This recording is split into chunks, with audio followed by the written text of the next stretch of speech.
மண்ணை விட்டு போயிருக்கலாம், ஆனால் மனசை விட்டு போகல. எங்கள் மனசில் இன்னும் நிறைஞ்சிருக்காரு. அவருடைய படங்கள் வந்து இன்றைக்கும் பேசிகிட்டே இருக்கும்.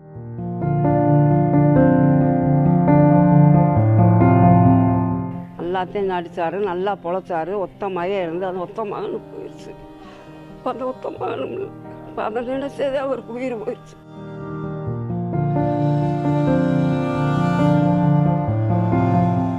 எங்களுக்கு ரொம்ப இழப்பு, எங்கள் குடும்பத்தார் அனைவருக்கும் இழப்பு.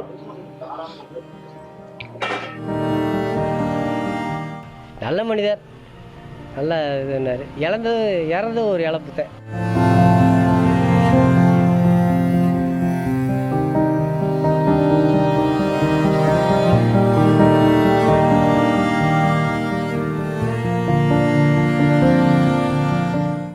எல்லாத்தையும் நடித்தார், நல்லா பொழைச்சார். ஒத்த மகன் இருந்து அந்த ஒத்த மகனு போயிடுச்சு.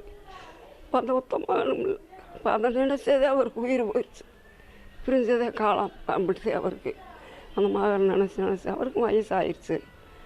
போய் சேர்ந்துட்டார். நல்லபடியாக சாமிகிட்ட போயிட்டார். இருக்கட்டும், என்னப்பா செய்ய போகிறோம். ஒத்த மகன் இழந்துட்டார். அப்புறம் அவருக்கு எப்படி வகுத்தரிச்சிருக்காதா? மாடு மேய்க்கிற பிள்ளை சத்தாலும் நம்மளுக்கு வகுத்தரிசை இருக்குது. அவள் அப்படி மகனை போனப்போ அவருக்கு வகுத்தரிசை இருக்குமில்ல. அதை நினச்சே வேறுவாதி அவர் காலம் விட்டு போயிட்டார். என்ன செய்ய போகிறோம்? இப்படி மனுஷனை நான் பார்க்க முடியுமா? இன்னும் உலகத்தில் பார்க்க முடியாது. நல்ல மனுஷன்தே. கண்டிப்பாக நினைவுகள் அப்படின்போது அவரை மறக்கவே முடியாது. ஏன்னா இந்த மண்ணோட மைந்தர். தேனி மாவட்டம் அள்ளிநகரம் அப்படின்னாவே, அள்ளிநகரம்னாவே ஐயா பாரதி ராஜா தான். 1977 அவர் வந்து 16 வயது நிலை படத்து மூலியமாக அறிமுகமானார். இன்றைக்கி வந்து பார்த்திங்க அப்படின்னா அந்த படத்தில் வந்து கமலஹாசன் அண்டு ரஜினிகாந்த் இன்றைக்கெல்லாம் பார்த்திங்கன்னா பெரிய உலக நட்சத்திரங்களாக இருக்காங்க. உலக நாயகன் கமலஹாசன், சூப்பர் ஸ்டார் ரஜினிகாந்த் இருக்காங்க. அந்த 2 பேரை வச்சு அந்த 1927 அது நம்ம ஊர், அப்போல்லாம் கிராமம். இது இன்றைக்கி வந்து பார்த்திங்கன்னா இன்னும் பெரிய நகரங்களாக இருக்கலாம். இங்கேருந்து சென்னை வந்து நம்மளால் முடியும் அப்படின்னு ஒரு பெரிய சேலஞ்சு பண்ணி அதில் சக்ஸஸ் ஆகி இன்றைக்கி பார்த்திங்கன்னா அப்படின்னா அவரால் எத்தனையோ திரை நட்சத்திரங்கள் வெளியே வந்திருப்பாங்க. அவ்வளோ பேர். அதெல்லாம் பார்க்கும்போது திரைத்துறையில் ஒரு கிராமத்திலேருந்து சாதிக்க முடியும் அப்படின்ற ஒரு எண்ணத்தை அவர் தான் உருவாக்கி கொடுத்தது. இந்த தென் பகுதிகளை வந்து பார்த்திங்க அப்படின்னா கம்பம், தேனி, பெரியகுளம், இந்த மாதிரி எல்லா சின்ன கிராமங்கள், மதுரை, இங்கேருந்து வந்து பார்த்திங்கன்னா நிறையா திரை நட்சத்திரங்கள் அங்கே உருவாகியிருப்பாங்க. அதுக்கெல்லாம் முன் உதாரணமாக இருந்தது ஐயா பாரதி ராஜா ஐயா தான். இன்றைக்கி அவர் வந்து தவறி இருக்கார் அப்படின்போது மண்ணை விட்டு போயிருக்கலாம், ஆனால் மனசை விட்டு போகல. எங்கள் மனசில் இன்னும் நிறைஞ்சிருக்காரு. அவருடைய படங்கள் வந்து இன்றைக்கும் பேசிகிட்டே இருக்கும். முதல் மரியாதை, சிகப்பு ரோஜாக்கள், எத்தனையோ படங்கள் சொல்லிகிட்டே போகலாம். அந்த நிகழ்வு ஐயாவுக்கு நாங்கள் வந்து எங்கள் அள்ளிநகரம் சார்பாக அவருக்கு வந்து நாங்கள் நன்றியும் மரியாதையும் தெரிவிச்சுக்கிறோம். ஏன்னா இன்றைக்கி உலகம் பூரா அள்ளிநகரத்தை தெரிய வச்சவர் அவர் தான். இன்றைக்கும் தேனி அள்ளிநகரம் அவர் தான் அந்த மண்ணை பற்றி பேசுவார். இன்றைக்கும் பார்த்திங்கன்னா அந்த கிராமத்து வாசனை வந்து அவர் படங்களில் இன்னும் வீசிகிட்டே இருக்குது. அவரோட எண்ணங்கள் வந்து இன்னும் மக்கள்கிட்ட போயிட்டே இருக்கும். அவர் மறையில் இன்னும் எங்கள் மனசில் வாழ்ந்துகிட்டே இருக்கார். அதாவது ஒரு குக்கிராமத்துலேருந்து வந்திருக்காரு. ஒரு கிராமம்தான். அதாவது நவீன இதில் வந்து பார்த்திங்கன்னா டெக்னாலஜியை வந்து நிறையா பயன்படுத்திகிட்டு இருப்பாங்க. ஆனால் இவர் வந்து இவருடைய கதாபாத்திரமும் இவருடைய கதையும் அந்த கிராமமும் வச்சு தான் இவரோட படங்களே நிறையா வந்திருக்கும். இவரால் சாதிக்க முடியும். இவர் ஆரம்பத்தில் வந்து நிறையா பேர் பேசியிருக்கலாம். இவர் வந்து ஒரு சினிமாவில் நடிக்கணும்னு சொல்லிட்டு தான் வந்தார் சென்னைக்கு. ஆனால் நடிக்க முடியல.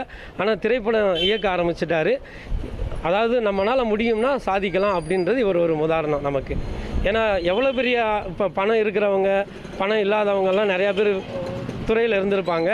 இவர் சாதாரணமாக சென்னை வந்து இந்த கிராமத்து வாசத்தோட படத்தில் பண்ணால் நல்லா மக்கள் மனசில் நிற்கலாம் அப்படின்னு சொல்லிட்டு இவரோட வந்து பார்த்திங்கன்னா நம்ம பண்ணப்புறம் இளையராஜா ஐயாவோட பாடல்கள், அப்புறம் வந்து பார்த்திங்கன்னா நிறையா அந்த இசை இதெல்லாமே கலந்து வைரமுத்து ஐயாவோட இது எல்லாமே கலந்து வரும்போது இவர் மிகப்பெரிய வெற்றியாளராக மாறிட்டார். இந்த திரைத்துறைக்கு இவரை மாதிரி இன்னொரு மனிதர் கிடைக்குமா அப்படின்றது மிகப்பெரிய சேலஞ்சு தான். ஏன்னா இவர் மாதிரி ஒரு நுணுக்கமாக ஒரு திரைக்கதையை அதுவும் கிராமத்து சப்ஜெக்டை கொண்டு வர முடியுமான்றது ரொம்ப சிரமமான விஷயந்தான். பாரதி ராஜா பிறந்தது அவர்கள் இங்கே பழைய வீட்டில் இங்கே பிறந்தார், வளர்ந்தார், இங்கே இருந்தார். கொஞ்சம் சிரமமாக இருக்கப்போ மெட்ராஸ் போனார். நல்ல நல்ல படங்களாக எடுத்தார். 16 வயதிலே முதல் மரியாதை, ஆயுள் ஓய்வில் இப்படி படங்கள்லாம் எடுத்தார். நல்ல நல்ல இது பண்ணி தேனி மாவட்டத்துக்கு அந்நேர தேனிக்கு நல்ல பேர் சேர்த்தார். இப்போ அவர் இறந்தது கொஞ்சம் இழப்பாக இருக்குது. கூட அவர் மயம் இருந்த சோகத்தில் அவருக்கு கொஞ்சம் உடல்நிலை சரியில்லாத காரணத்தில் இதாகிட்டாருன்னு நினைக்கிறேன். அவங்க தங்கச்சி அவங்க அக்கா எல்லாம் இங்கே குடியிருந்தாங்க. பழைய வீடு இங்கே இருக்குது, தேனி அந்நேரம் மார்க்கெட் தெருவில். அவர் நல்ல மனிதர், நல்லா இருக்கும். அவர் முதல்ல வந்து ஷூட்டிங் வந்து எடுக்கிறது சென்னையில் பூராமே ஸ்டுடியோக்குள்ளே எடுப்பாங்க.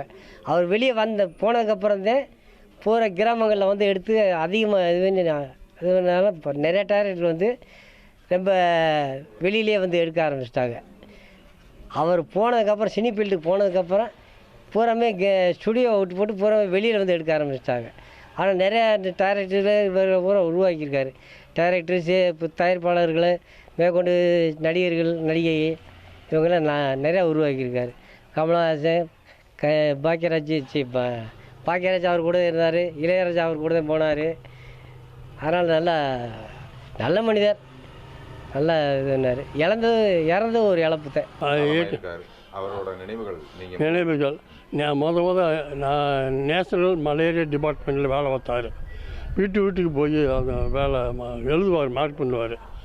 அது பிறகு நாடகம் போடுவார். வருஷம் திருவிழாவுக்கு மாரியம்மன் திருவிழாவுக்குலாம் நாடகம் போடுவார்.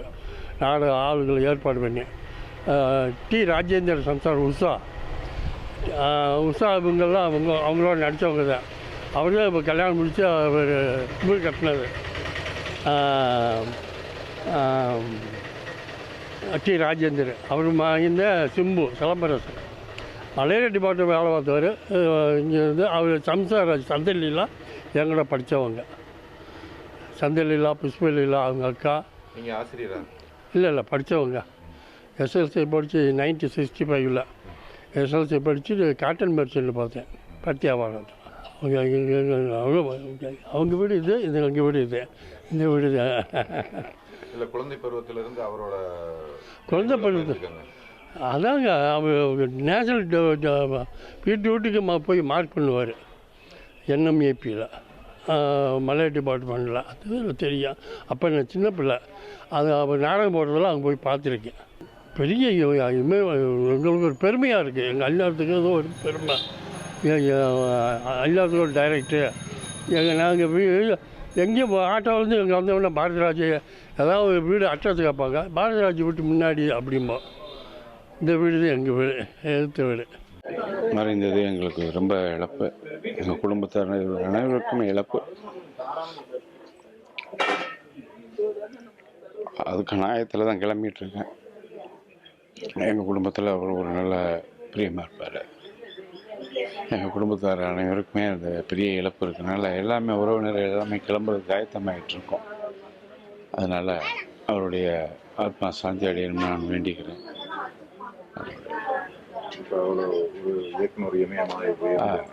அவர் ஒரு இயக்குனர் இமயமாக இருக்கிறதுனால எங்கள் உறவினராக தான் அவரை பார்த்துருக்கோம்.